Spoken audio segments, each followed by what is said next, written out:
Lord everyone. I greet you all in the name of Lord Jesus Christ. இன்றைக்கும் நம்ம Be Encouragedல என்ன நம்ம மோட்டிவேட்டாக நம்ம ஆக போகிறோம். அந்த தலைப்பு என்ன அப்படின்னு பார்த்தீங்கன்னா, The Lord will calm the storm. தேவனே இந்த புயலை அமைதிப்படுத்துவார். Amen. So yes, நம்ம first verse படிக்கலாம். Mark chapter 4 verse 39. Then he arose and rebuked the wind and said to the sea, Peace, be still.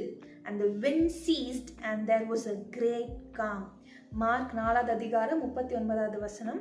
அவர் எழுந்து காற்றை அதட்டி கடலை பார்த்து, இறையாதே, அமைதலாயிரு என்றார். அப்பொழுது காற்று நின்று போய் மிகுந்த அமைதல் உண்டாயிற்று. ஆமென்.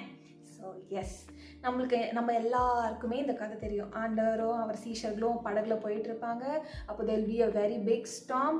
அந்த இடத்துல சீஷர்களால் பயந்து போயிருக்கும்போது they'll be very frightened about that situation. அப்போ ஆண்டவர் அவங்கள பார்த்து என்ன சொல்லுவாங்க, அவங்கள பார்த்து நீங்கள் பயப்படாதீங்க, உங்களுக்கே இவ்வளோதான் விசுவாசமா அப்படின்னு கேட்டுட்டு he look at the storm and the wind. அதை பார்த்துட்டு என்ன சொல்லுவார், கமாண்ட் பண்ணுவார். What he says, peace, be still. இன்றைக்கும் ஆண்டவர் நம்ம வாழ்க்கையில் இருக்கிற ஒரு ஸ்டார்ம்ஸையும் பார்த்து இதுதான் அவர் சொல்றாரு, பீஸ், பி ஸ்டில். ஸோ அவர் கட்டளை கொடுத்த உடனேவே நம்ம வாழ்க்கையில் இருக்கிற ஒரு சுச்சுவேஷனும், whatever it may be chaotic, it may be disturbing, it might be hurting, whatever it may be, but our God is more than able to calm the storm. Our God is more than enough, to disorder all the sort of these storms and thunders in our life. அது எவ்வளோ உங்களுக்கு தோணலாம், ஏசப்பா உங்களுக்கு இதெல்லாம் புரியாது ஏசப்பா, இதெல்லாம் ரொம்பவே கேவலமான ஒரு சுச்சுவேஷன், இதெல்லாம் ரொம்பவே கடினமான ஒரு பாதை, யாருக்குமே இந்த மாதிரி நடக்கவே நடக்காது, எனக்கு மட்டும்தான் இப்படி நடக்கும், இந்த மாதிரி ஒரு ஸ்டார்மில் போய் என்னை விட்டுட்டீங்களே, நான் என்ன பண்ணுவேன் அப்படின்னு சொல்லிட்டு நம்ம ஃபெய்த் அப்படியே ரொம்பவே டவுனாக இருக்கும். அந்த நேரத்தில் தான் ஆண்டவர் நம்மளை பார்த்து என்ன சொல்கிறாரு, உங்களுக்கு இவ்வளோதான் விசுவாசமா, உங்கள் கூட நான் இருக்கேன், ஏன் நீங்கள் பயப்படுறீங்க, ஆவியான தேவன் நம்மளுக்கு துணையாக இருக்காரு.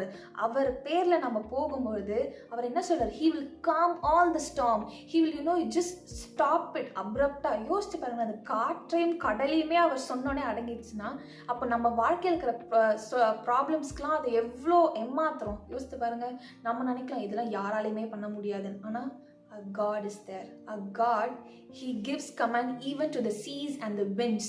அதுக்கு கட்டளை கொடுக்க முடியும்னா நம்மளையும் ஆண்டவர் தானே படிச்சாரு, அவருக்கு தெரியும் நம்ம என்னென்ன ஸ்டார்ம் வழியா கடந்து போறோம்னு.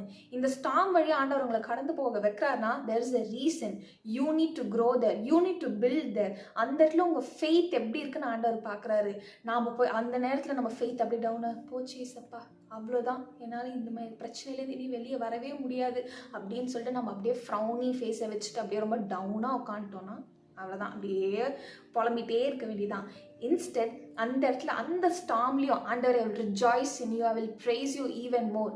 எஸ், இது சொல்லும் போது உங்களுக்கு மனசுக்குள்ளே தோணும், சொல்கிறதெல்லாம் ஈஸி தான்மா, ஆனால் எப்படி நாங்கள் செயல்படுது, நானும் அதே கேஸ் தான். ஆனால் என்ன பண்ணணும், it is an everyday practice. ஈஸியாக வராது தான். நம்ம டெய்லி நம்ம ஆவியான தேவன்கிட்ட தான் ஹெல்ப் கேட்கணும். ஏசப்பா என்னால் முடியல, கஷ்டமாக இருக்குது, I am hurting, but you help me to face this storm. இந்த ஸ்டார்மில் நான் உங்களையே டிபெண்ட் பண்ணி இருக்கேன், இந்த கேயாட்டிக் சுச்சுவேஷன்லையும் நான் உங்களையே சார்ந்து இருக்கேன், ஆவியான தேவனே எனக்கு உதவி செய்யுங்க அப்படின்னு சொல்லும் போது ஆண்டவர் இன்னைக்கு அந்த ஸ்டார்மை பார்த்து சொல்கிறாரு, இறையாதே, அமைதலாக இருன்னு ஆண்டவர் கட்டளை கொடுப்பாரு. அவர் பார்ப்பாரு, என் மகனுக்கு எவ்வளோ என் பேரில் விசுவாசம் இருக்குது, கட்டாயம் இந்த காற்றை இந்த கடலையும் நான் நீக்கி போடுவேன், அவளுக்கு என் பேர்ல அவனுக்கு என் மேல இவ்வளோ நம்பிக்கை இருக்குன்னா நான் அவனுக்கு உதவி செய்வேன், நான் என் செல்ல மகனுக்கு நான் உதவி செய்வேன் ஆண்டவர் சொல்றாரு.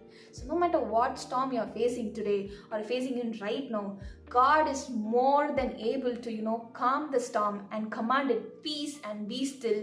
And from this day forth you will witness the peace and the stillness of the storm which you are facing each and every day. Let's pray together. Holy Jesus, thank you Father, Lord, oh Master. அப்பா, நாங்கள் ஒவ்வொருத்தரையும் அப்பா உங்கள் கருத்தில் நாங்கள் அப்பா ஒப்பு கொடுக்குறோம் சுவாமி.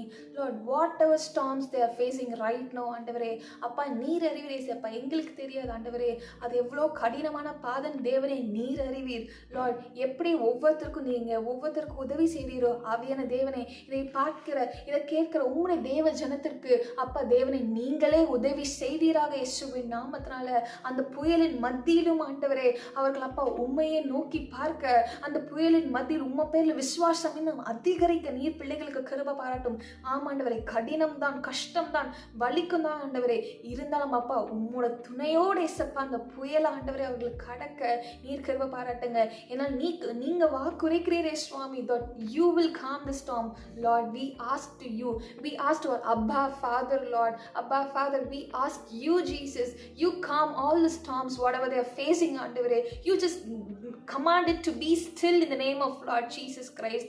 அப்பா நீங்களே பார்த்து கொள்ளுங்க, வழி நடத்துங்க. In you we believe that you have calmed the storm and you are going to calm all the storms whatever the people are facing, Lord.